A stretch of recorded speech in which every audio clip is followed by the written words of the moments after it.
एक गांव के किनारे एक हरा भरा जंगल था। उस जंगल में हजारों पेड़ थे। उनमें से दो पेड़ गहरे दोस्त थे जो एक दूसरे के अगल बगल उगे थे। उस जंगल में कई शेर भी रहा करते थे। वे अन्य छोटे छोटे जंगली जानवरों का शिकार करते, उन्हें पेट भरने तक खाते और बचा हुआ मांस यूं ही छोड़कर चले जाते।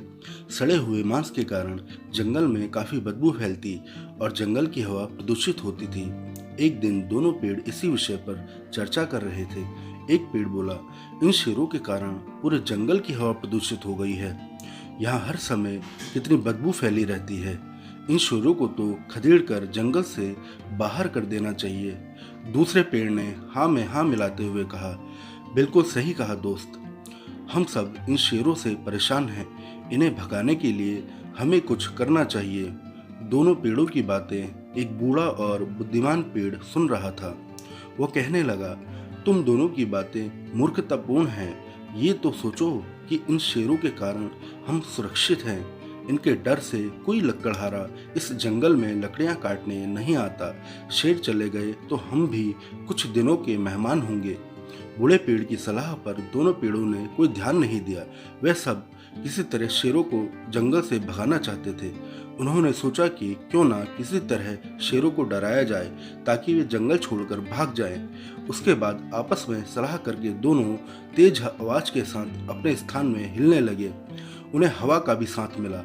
उनकी शाखाएं जोर जोर से हिल रही थी। जंगल के जानवरों ने जब देखा तो डर गए। उन्हें लगा कि जरूर जंगल में कुछ होने वाला है और इन दो पेड़ों का इस तरह हिलना इसी का संकेत है।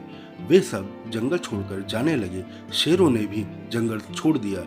ये देखकर दोनों पेड़ बहुत खुश हुए और कहने लगे कि अब जंगल में शुद्ध हवा बहेगी और हम शुद्ध वातावरण में रहेंगे। बुद्धिमान बूढ़े पेड़ को लगा अब का अंत आने वाला है। दोनों पेड़ों ने बूढ़े पेड़ की बात हंसी में उड़ा दी और अपने मजे में लगे रहे। वे खुशी से फूले नहीं समा रहे थे, लेकिन उनकी खुशी कुछ दिनों तक ही रही।